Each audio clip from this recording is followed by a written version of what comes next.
Holi special চটপটা দই বড়া। বিউলির ডাল, মুগ ডাল, আদা, কাঁচা লঙ্কা মিক্সিতে পিষে নেব।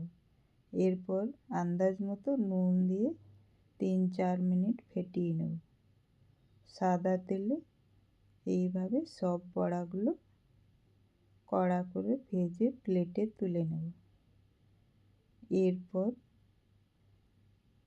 গরম জলের মধ্যে সামান্য একটু নুন দিয়ে বানিয়ে রাখা বড়াগুলো কিছুক্ষণ রেখে